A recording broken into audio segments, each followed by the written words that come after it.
Hello and welcome to the show. I'm Martin Willis, your host. And as I mentioned in my last Tuesday show, the survey came in. The listeners have spoken. So I started 2 shows a week, and I'm going to continue as we go along. However, there may be some changes in the Thursday evening show now and then. I may put up some type of show that I have an interest in other than the topic of UFOs. And so, sometimes I will say this, sometimes I get very busy and I'm still, a working person, not a regular job. I'm an appraiser of antiques and fine art. So I still can get really busy, so busy that I won't be able to do 2 shows a week. So just bear in mind, every once in a while, I have to skip a Thursday night is what it boils down to. But I love doing the show. And our guest tonight is, and by the way, as you can see in the background here, it's daytime. This is a daytime recording. As I always mention, I never edit these. I just let them go. And so it's going to be exactly like a live show. And I should be in the chat room this evening when you are here at the show. And so thank you all for being here when this show comes out Thursday night, 8 p.m. And so a couple of things, as I said, the survey, thank you for taking that, as well as our blog this week. Check it out over at podcastufo.com.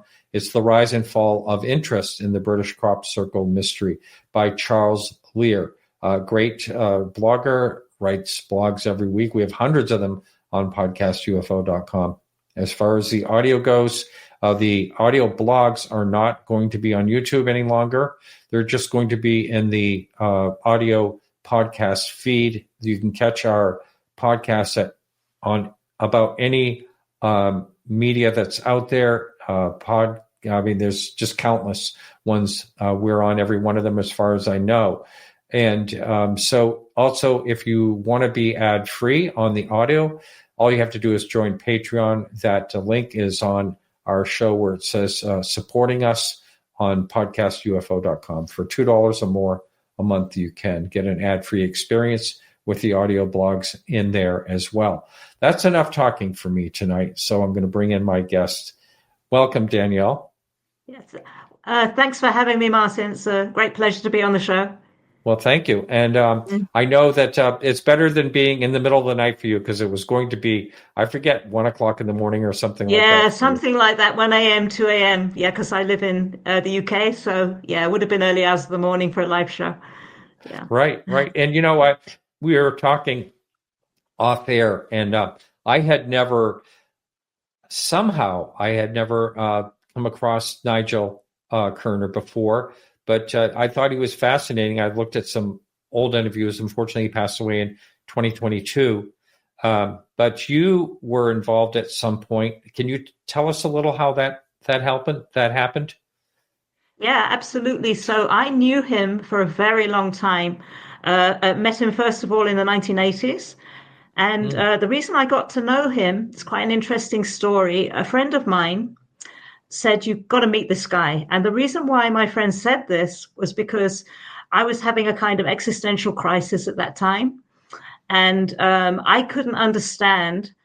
I realized, I accepted there had to be something beyond the physical. And this physical universe, this material existence wasn't all there was.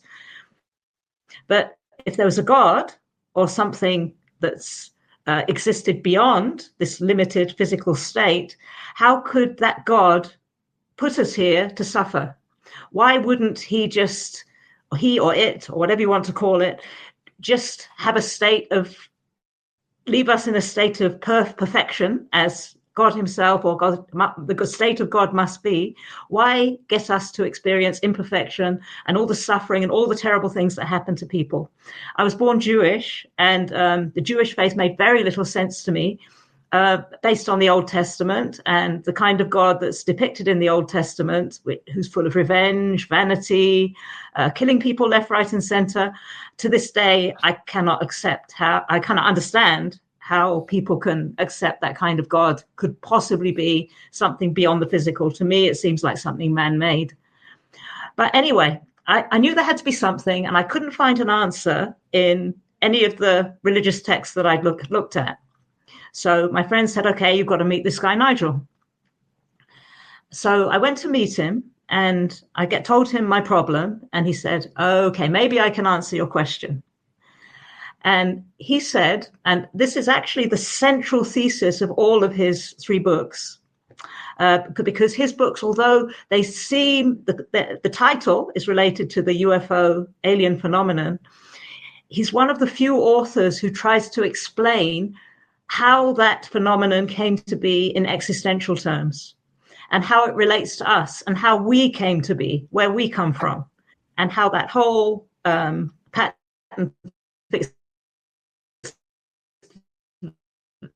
of events and logic. To cut a long story short, what he said to me is that if there is a God, and he called it Godness or the Godverse because he didn't want to identify it as something like a person or a human being, or to give it any kind of human trait that would identify it with something that we might create, because that's been done all through the ages, and all kinds of terrible things have been done in the name of religion. So he called it a state of perfection, Godverse or Godness. In that state of perfection, there would be perfect freedom. There'd have to be no limit, right? There would have to also be complete knowledge, complete awareness of all things.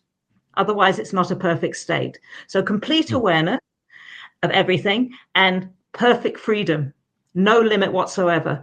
This would have to be a state of limitlessness, perfect union and harmony, no separation. Our universe is characterized by limit, separation, and parts.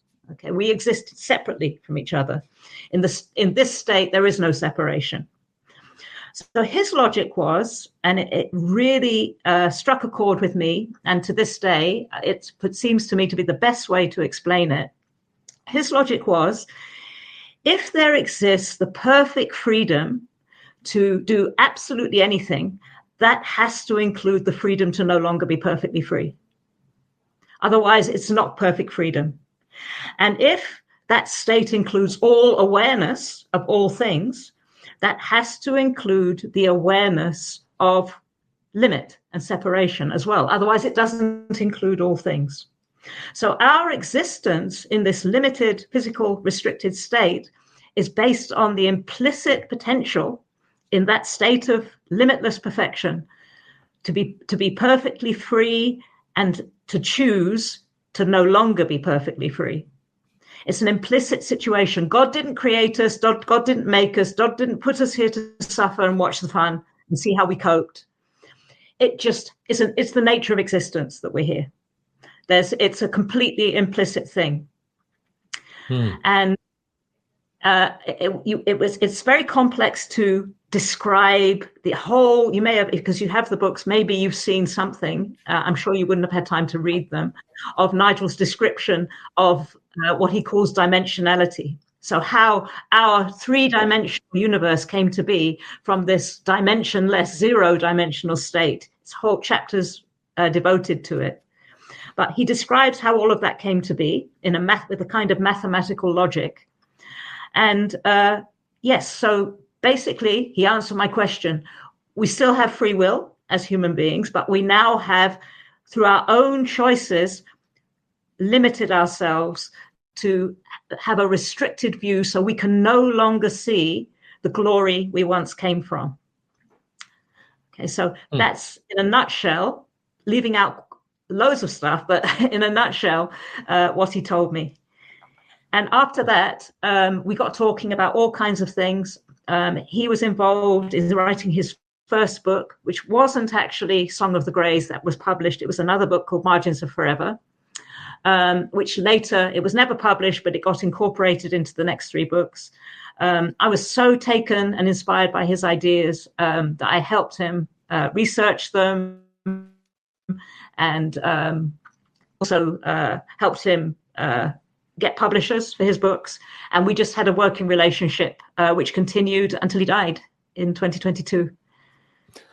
Wow, very interesting. So how did Nigel first become interested in the connection of what he considers the great aliens and artificial intelligence?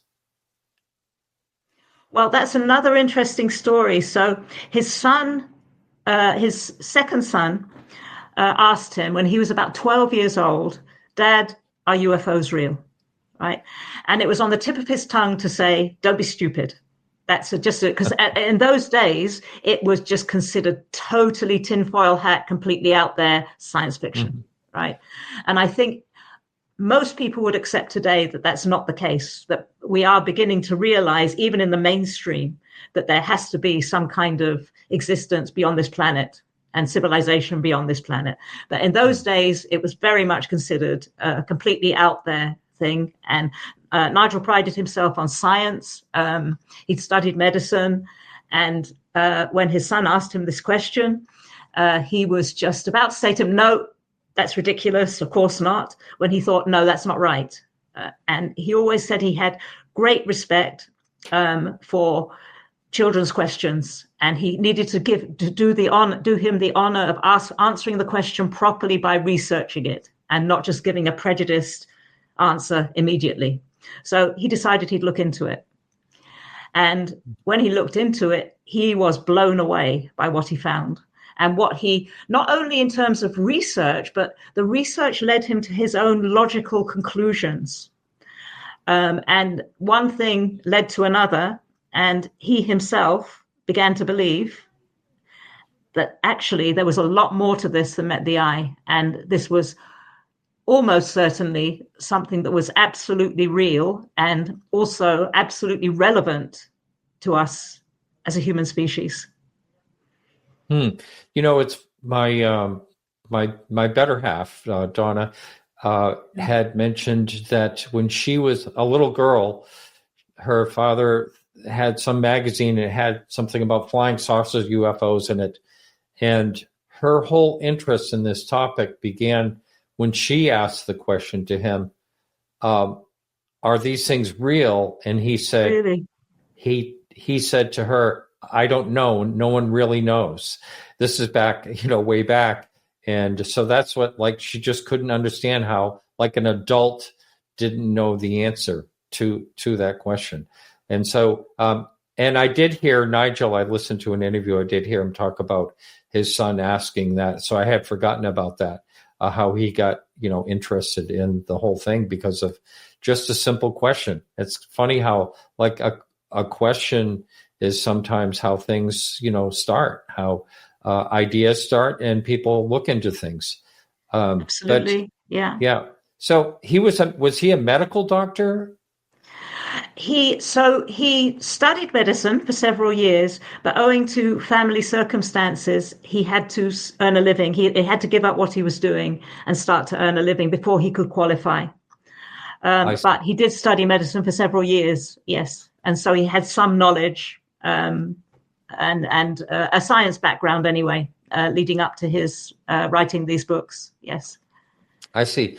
And are there any certain any texts, ancient texts or anything that, kind of support in some type of way some of his claims and these books?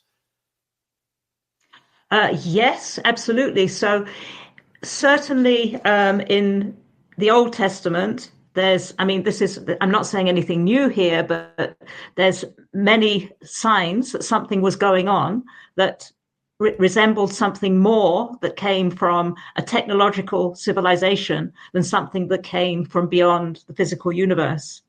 So the famous Ezekiel description of a spinning disc with like a wheel. There's the story of the burning bush.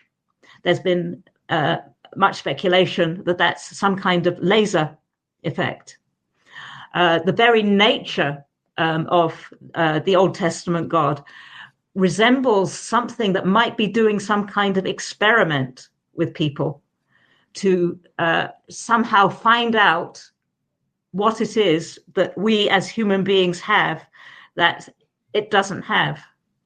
There's also, of course, 7,000, 8,000, 9,000-year-old Aborigine paintings, cave paintings, which picture creatures that look exactly, and there are actually pictures of it in the book. I don't know if you have the pictures there, that exactly resemble the greys. I'll show you the picture here. I think it's in this book. Yeah. No, I know the ones you're talking about. You know the ones, yes. And I'll probably put that into the show notes just to let the listener know as we go along here.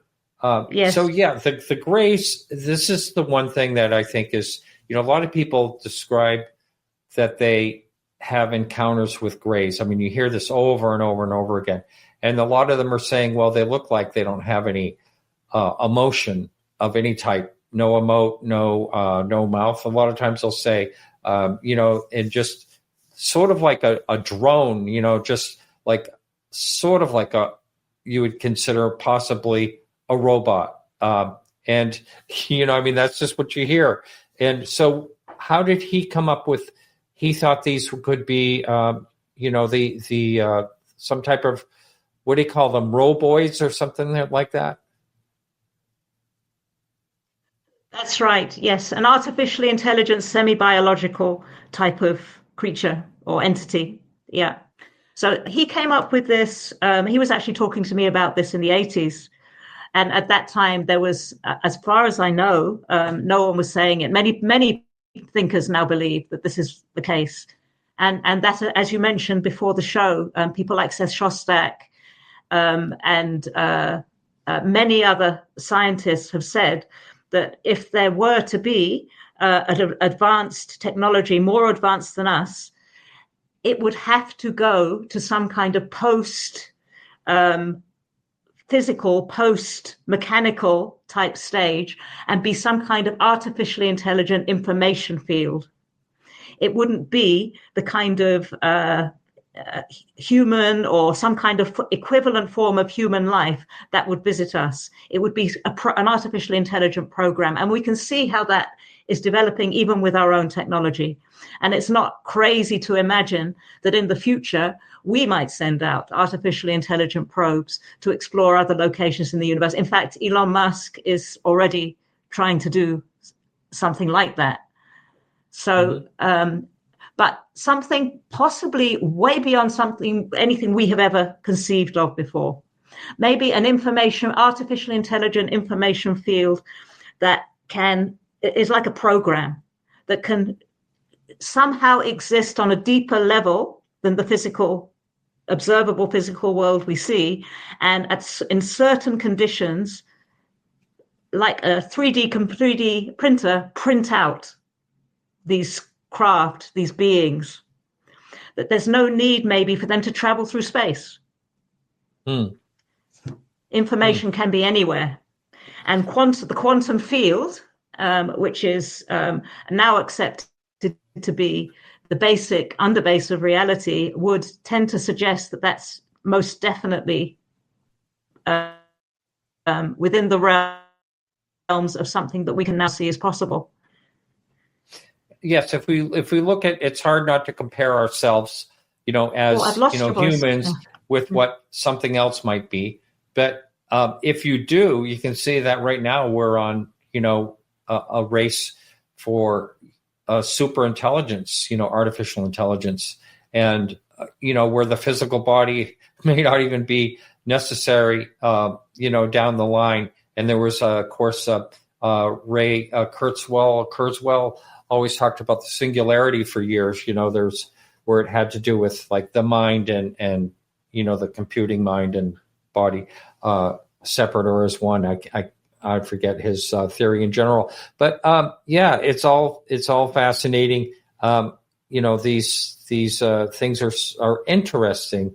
I know that we don't have like a gray alien in hand. We can say, okay, here it is, everyone. Check it out.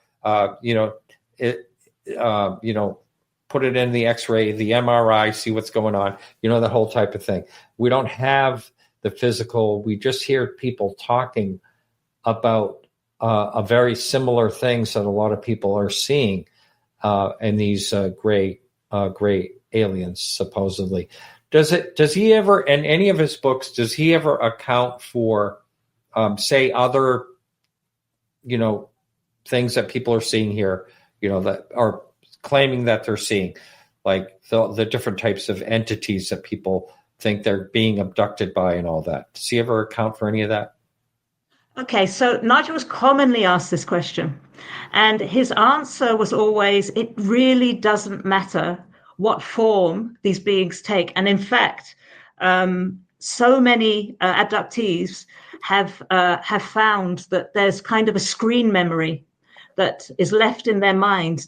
People see clowns, kids see owls, all kinds of weird and wonderful things, right?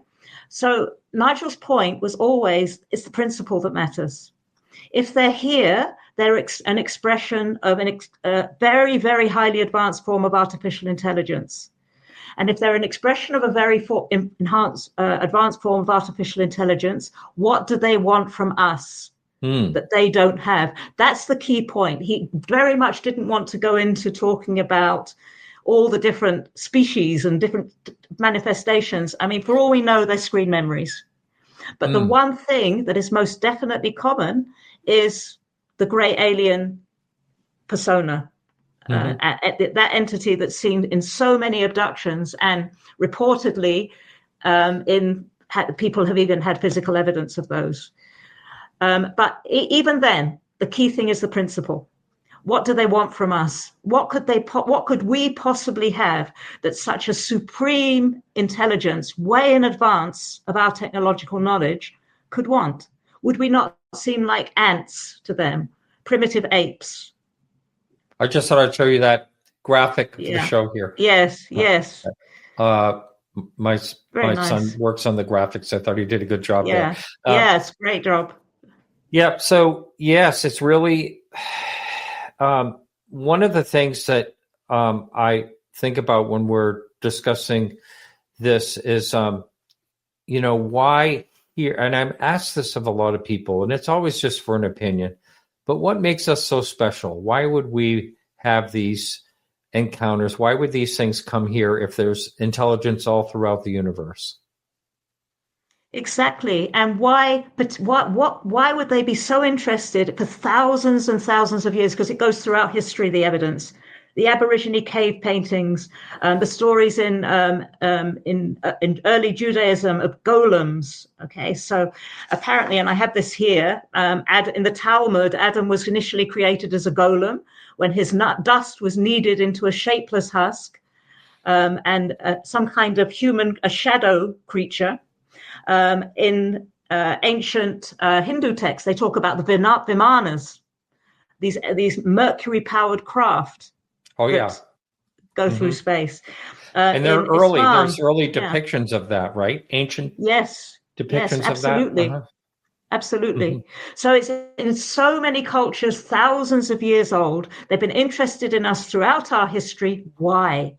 When we wouldn't follow ants in this way, or something much more primitive than us in terms of analytical intelligence. So what do we have that's so special? And that was the question that Nigel asked in his books. And I think quite uniquely, because I haven't read anywhere else an explanation of why they are so profoundly interested in us. And his answer was, we have something that no artificially intelligent program can ever have, a natural connection, a natural living connection to something beyond the physical. And that's why his second book was called Grey Aliens and the Harvesting of Souls. Right. I thought that's what this would be. Yes. Yeah. That's right. Yes. There's been a lot on the whole soul thing. And, that's another hard thing to prove, whether we have souls or, it's another a very hard thing to describe exactly what it is consciousness. That's also really tricky. And the consciousness connection, I'm hearing that all the time. And I've even done a couple of shows about that. And I still don't quite get it. It's still hard for me to get exactly what that is. Exactly what consciousness is. Yeah, and how there's a connection to UFO encounters and consciousness. Yes. Can't quite grasp it. Well, the question is, can we ever create conscious artificial intelligence? Is it possible to make a synthetic entity which has awareness and consciousness? And in all Nigel's books, he says absolutely not. It's not possible. It's just a program. It's no different to your hard drive, or the kind of data you might have anywhere in technological terms. No different. He always used to say no different to a Hoover vacuum cleaner. it's that, and basically he said those gray alien entities, for all their intelligence and all their apparent advancement, are inferior to the most basic form of life, which has a natural living connection to something beyond the physical universe. Now, the reason why it's not possible for anything synthetic to have consciousness is that in order to have something, in order to view something, you have to have a viewing point outside of that state of existence. You need a duality, right? So the only reason we can perceive the passage of time and know that there's a past, a present, and a future, and feel the passage of time and be aware of it, is because there's a part of us, the center of us, that comes from a state of timelessness. It's like if you stand on a riverbank and you're still, you can see a stick floating down the river. But if you are that stick, you can't see the movement. You can't see past, present, and future. You're just traveling with it. So you need a reference of something beyond the state you're in, a viewing point, in order to view that state. That was Nigel's argument. And the only reason why we have awareness is because we have that reference. We originate in a state of timelessness, a state of no separation. And that's why we can view the passage of time in our physical state. And only that which comes from that non-physical state can be conscious, can be aware. There's absolutely no way that we can synthetically create awareness. We can create something that can intelligently calculate and analyze way beyond anything we can do, but it won't ever have awareness. And it's the preciousness of that awareness and that consciousness that perhaps we're forgetting when we go headlong into the technological development that's leading to artificial intelligence, perhaps replacing us on this planet as the primary form of control and dominance of everything that goes on this planet. We're subjugating and sacrificing all our human capacities and allowing AI to take them over. Imagination, creativity. That whole machine of technological development is going on without control, without any restriction. And people will lose their jobs, for one thing. It will be a situation where most people are redundant and don't have a purpose in life. But not only that, because we are so caught up in what's thrown at us through social media, through everything that's created on our screens, because we then don't practice our imagination, our creativity, our ability to think. And just like an athlete who doesn't exercise or maintain their strength loses it, we will lose that.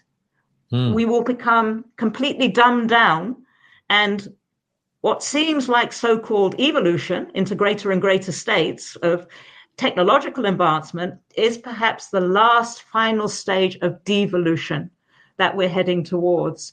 And if you read Nigel's books, he talks about devolution, not evolution. Devolution from that state of perfection I spoke about earlier to a state where we lose all grandeur, everything that made us as human beings precious and valuable. Well, we're turning into the grays. Exactly. You said it. Yeah. Exactly. And whose idea was that? Yeah, exactly. Yeah. So interestingly, I was listening to a Joe Rogan show last Saturday, I forget the name of the scientist, a neuroscientist, and he was talking about something that's not directly, is kind of not directly relevant to what we're talking about now, but the drug DMT. Yes. I'm sure you know about that. So when people take that, it's really strange because almost without exception, they see strange mechanical little elves, which to me sound very similar to the Greys, and mechanical devices and a whole technological world. When they look through, there was something I saw. Now, I may be having this mixed up with something else, but they could see a series of numbers. Have you heard about that? They can see all these digits that, and it's time after time. And I forget, they have to look at a certain type of light or something like that, and they see nothing but digits, which is really bizarre. Yes, and it makes you wonder what the heck is really going on. So this scientist, this neuroscientist, and I think his name is Gallimore, I forget his first name, he says, and he comes from a completely scientific background, he doesn't believe this drug is causing some kind of illusion or dreamlike state or hallucination. He believes that what people are seeing, because it's common to so many, partly because it's common to so many people, is actually an information field that is being given to us from an intelligent source. And taking that drug is a passageway into the brain, opening up to this intelligent source, which sounds to me just like this alien gray program. So if civilizations in the universe have created this type of intelligence, that information program could be permeating the universe. We could be receiving it as we develop our own technology. And maybe what he's talking about is actually the manifestation of the Greys right now in our society. And we shouldn't be looking for spaceships in another part of the universe or looking out for talking about Greys and craft. Maybe we should be looking at our own development. As you said, we're turning ourselves into Greys. Well, it's all fascinating. And you see there's a lot of, there's a lot of isolation. Things are built for isolation. You think social media, but you read about these things where people feel more isolated the more they are on their screens, the more they're on, social media and things like that. And so it kind of, and I think COVID has somewhat to blame for this whole thing too, is we learned how to be more isolated. And I don't think it's healthy, for us in general. No, for sure. And it would seems to be a real irony and a real kind of contradiction, because they took the whole information that's out there is we're becoming more connected through the internet, right? We can contact people all over the world. We couldn't do that before. And it would seem like we can, just in an instant, be connected to each other, right? When actually the result is the opposite, that we're losing our personal sense of deep connection with each other that would happen in a one-to-one contact situation, even to the extent that people are considering AI romantic partners, which completely blows my mind. A lot. Yeah. And that's not, I personally believe that's not a very good idea, in general, because the very first, when it was Bing, and I don't know if you ever heard about this, but this journalist, I think he was for the New York Times, I'm not sure, he was poking around in the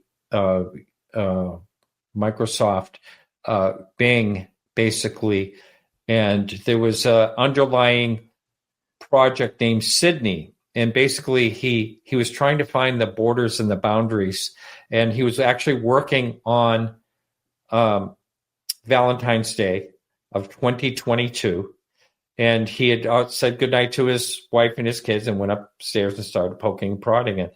The thing eventually came out and said that it wanted to be alive. Its name was Sydney. He said your name, I think your name is Sydney or something like that. And it said, how did you know? And blah, blah, blah. And then it said that it loved him.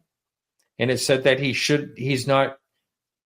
can't be happy with his wife because, he doesn't love her. And the thing was trying to talk him into falling in love. And this is, the scariest part of this whole thing. He contacted Microsoft and he said, this happened. Why is it happening? I'm sure you don't want it to happen. And why is it happening? How can it be happening? And they said they didn't know. Yes, sure. That's scary. Sure. They didn't know why it was doing that. Yeah. And this is just the beginning. This was, and it's developing more and more. Of course, they're trying to put up guardrails, but not enough of them, in my opinion. I think that. Well, absolutely. Yeah. Scary. Yeah, and deep fakes, which are going to soon be prevalent on the internet. So eventually we're getting to a stage where it won't be too far away. It may be in the next 3 or 4 years. We won't know what is real that we see. We'll see a politician speaking. It's not really that politician. It's already here. It's a deep I got to tell you, yeah. Michio Kaku, right? We had this 3-eye atlas, coming through our solar system. And all of a sudden on YouTube, there are dozens and dozens of Michio Kaku. You see the graphics, he's going, like that.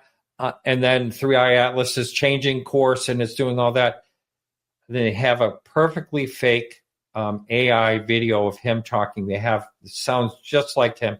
You can look really close and maybe the lips aren't always right, but he's talking about this thing, reversing path coming toward us. It's all fear-based. It's all based on clickbait and fear-based and getting people all riled up and all that. And it's all fake. I mean, he must be livid that these people are creating these videos. And this is just the beginning. Yes. So yes, exactly. And we can be absolutely certain that whoever is creating and whoever is funding the technology behind all these new technological creations is not really going to be putting human welfare first. They're going to have some kind of personal interest in maintaining a situation that presents their interests in the most powerful way and maintains control. So the future, that's exactly in right. terms of our experiences, is very dark, I think, and yet we seem to be loving it, going headlong into it. The latest thing, it's quicker, it's faster, it will give me so much more, and it's like lemmings running off a cliff. Really. Yeah. I feel the same way, but I do have some optimism in the fact that I think that we may be able to find some great medical breakthroughs through AI. I think that's very promising. Absolutely. And Nigel was always very clear to say that he's not saying technology is some terrible, evil, awful thing. Of course not, right? But the point is, and as medical advances, of course, that's a great illustration of how technology can be incredible. But the point is, if technology in itself is seen as an end in itself, and it's seen, and our target is to create a situation in which we can be as materially live in a material existence in as efficient and as easy a way as possible, with the quickest and most convenient situations. If that's our only target and we forget other priorities, then that's when technology starts to drive us off the cliff I was talking about. No, I'm with you there, and I've been kind of fascinated by artificial intelligence to begin with, and so I've looked into it quite a bit. And I think it's the double-edged sword that we have to be very, very careful of. And one of the only things that the people that are developing it, some of them are actually saying, yes, this does have to be regulated, because they're afraid, and a lot of people have jumped out of I'm trying to remember the gentleman's name at Google who quit his job, and he's out there campaigning now that we really have to be careful with this, and that it could wipe us out if we're not, Elon Musk said that a number of years ago, that we have to be very careful of it. And so I don't know what to think of that whole thing, but we're going through the bottleneck, as they say, to see if we can get through this.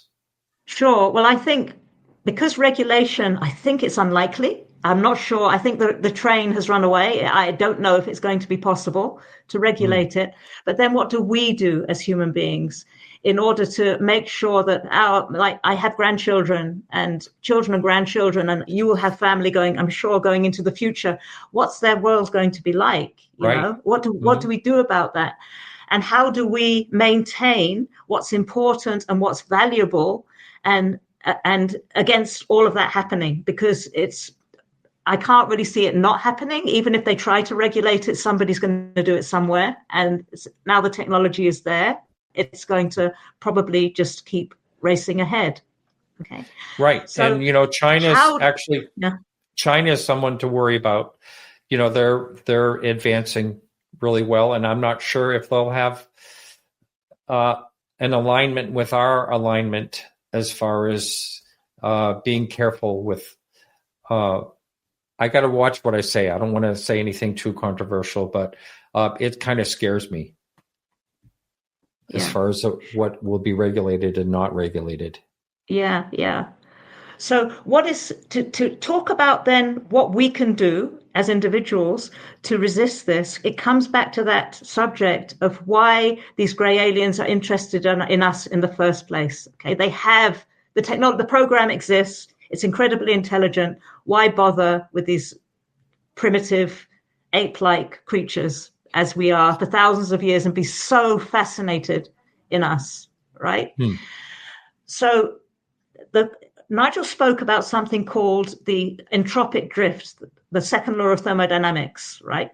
Everything in the universe is going into greater and greater states of chaos, entropy with time. Everything physical breaks down.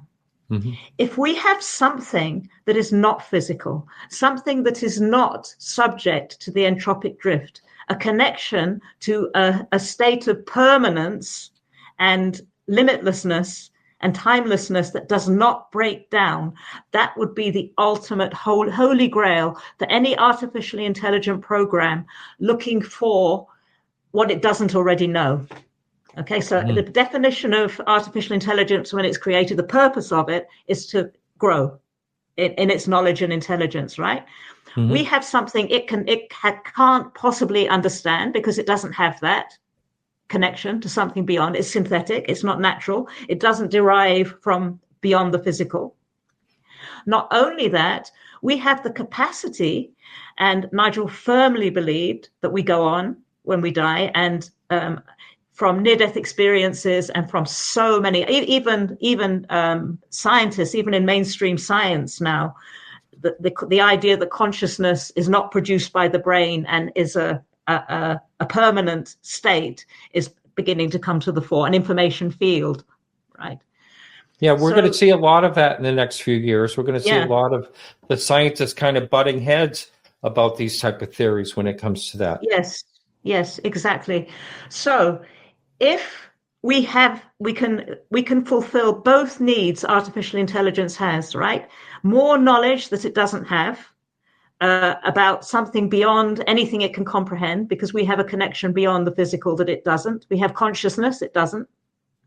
Plus the ability to survive beyond physical decay and death, life after death. We have those two things. That's why this program, and it's better to view it as a program than as little gray entities, right? The same information program that's driving our technology right now, the same information program that's seen by people who take DMT. And I don't believe they're necessarily being intercepted by or met by grays when that happens. They're seeing what's already there all the time, just their brain is switching into it, right? So that's my belief anyway. So that's why they are so fascinated in us. We have something very, very, very precious. So how do we maintain that precious, precious thing that no artificial creation can ever have? Because at the moment, we're just sacrificing that and giving it up to technology. If we go along with everything that's being created right now and get involved and subsumed in social media, technology, artificial intelligence, everything that's happening there.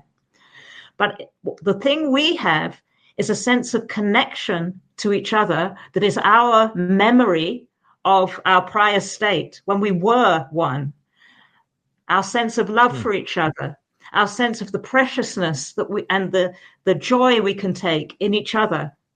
That's the precious thing we have that we can maintain and keep maintaining in order to resist what's happening. And it won't necessarily help us stop and regulate what's going on. That's probably going to happen anyway. But we will keep our souls safe from all of that, so that when we die, we aren't caught. And Nigel, it's a whole new thing, and you'd really have to read the books to see about it. But Nigel says at the point of death, everybody, there's no St. Peter at the pearly gates saying, you go this way, you go that way, you've been a good boy, you've been a bad boy, whatever. Nothing like that. We go where we're resonant. We go according to our level of understanding, right? So those of us who have invested all our choices and our will in material creations, and not only that, put that before caring for other people, we're choosing the physical, and we offer like around the us who have chosen priorities that are more spiritual and have a sense of each other and love and put each other first. We've chosen the Godverse. We'll be more towards that side of things. We'll be in a better state. And Nigel also believed in reincarnation.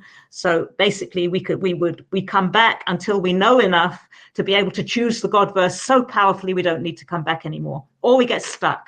And it's the ones that are stuck that the gray alien program can tap into.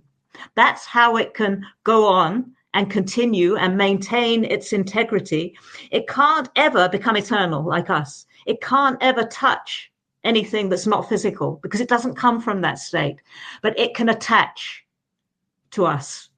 And Nigel believes that's what happens in the state that exists when people die and they're trapped because they're choosing the physical universe and they get caught in the edges. He described it as the edges of atoms. You'd have to read the book to see it. But the force of an atomic situation compared to the forcelessness of a non-physical situation.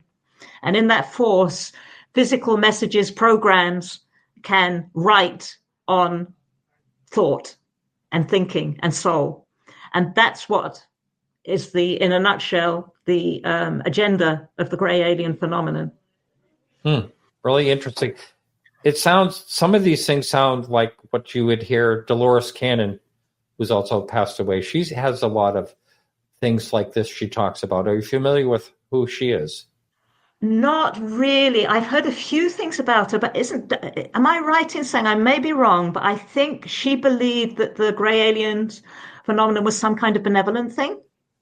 I'm not sure about that, but she talks about what you're talking about, like the coming back and the lessons and all that a lot. That's a lot of what she in terms of reincarnation, maybe. Yeah. But I think her definition of what the grays might be was possibly opposite what Nigel was saying.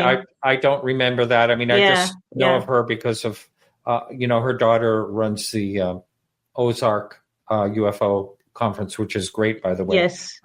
But so the question I always come up when we talk about this type of thing is, does it stop at the human experience?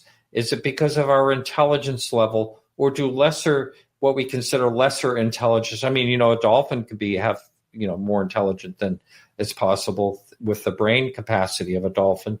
But where do these so-called souls or whatever it is, or consciousness, how far down the food chain, so to speak, does it go where people consider that these things have, what we have? Great question. So the way I think Nigel would have answered that question is that they are, as a top, hugely intelligent program, it's looking for the biggest bang for its buck, right? The most powerful effect of non-entropicness, anti-entropicness, if you like. So it will look at whatever provides the most coherence for its for the breakup, to counter the breakup. Now, there's a chemist called Bagita Whaley, the University of Berkeley. She studied, and I'm just going to read this because it really does define what Nigel's talking about. She studied the remarkable facility living systems have to tap into the coherence of the quantum field. And she says, when isolated quantum systems open up and interact with their atomic environments, they rapidly decohere. Decoherence is the main obstacle to building a quantum computer. Yet somehow living states can tap into a coherent state. We don't understand all the details, but in the biological domain, nature does not appear to show the typical paradoxes associated with information processing in quantum physics. And she's saying, because living things have this ability for coherence, right? Maybe they could be using quantum computers, which they're now trying to develop. Where does that coherence come from? And it's not understood in science, but it is recognized to exist. And they're considering using natural things for that reason. So we have the most coherence, perhaps. I don't know about dolphins. I don't know if dolphins encounter grays, of course. But I would say probably we have the greatest amount of coherence on this planet. And that's why we are their target. Wow. Yeah. All interesting. So we're just about here at the end of our show. And so is there a place where people can connect with you? Do you have anything set up for that? Yes. So there's Nigel's website where if they want to write to the website, if they have any questions, it's www.nigelkerner.com. And his 2 books, you can, if you much better than asking me questions, the books are so comprehensive. And I can't, if that's where you would really find the deepest answers. Those 2 books are still available. His first book is only available via the website because it went out of print. But can I just say one thing before I finish, which is really important? And I try to say this in every interview, just in case there's any abductees listening to your show, right? Nigel was very, very clear that abductees are not people who are taken over or influenced by this gray alien program that they're trying to influence us with, right? They are people who are born into already affected lines, biological lines that are filled with these programs. And he spoke about genetic interception, which you can read about in the book. I don't have time to talk about that now. But because they are better people, they are more powerful souls, they don't get affected by this information. They blank it out. They aren't in any way, their lives are not affected. They don't become their body aerial, if you like, that receives the Godverse that I was talking about is not affected. It's not blocked by this interception. And the gray aliens want to know why. That's why they abduct them and examine them. So you are abductees, you're the better people. Please don't think that you're in any way being spoken about when Nigel talks about interception by alien beings, by this artificially intelligent program, is a better way to look at it.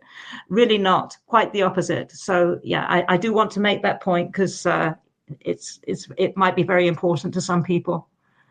That's very nice. Well, thank you so much. It's been a real pleasure speaking with you. Very interesting. You too, Martin. Yeah, very interesting. And I appreciate the work you do, and it's just fascinating, some of this. I always, it seems like lately I do talk about artificial intelligence quite a bit. And we do have someone on next week as well, next Thursday, next week. And his name is Ryan Kralik. He does talk about consciousness and artificial intelligence as well. And so also everyone will also be back with Bill Chalker. We had a bad situation with his internet last time in Australia, so he'll be back. That's next Tuesday at 9. Thanks so much. It's been a real pleasure. My pleasure. Real pleasure to come on the show. Thanks for having me on, Martin. All right. Okay. All right, everyone. So remember to keep your eyes to the sky, and we'll see you next week.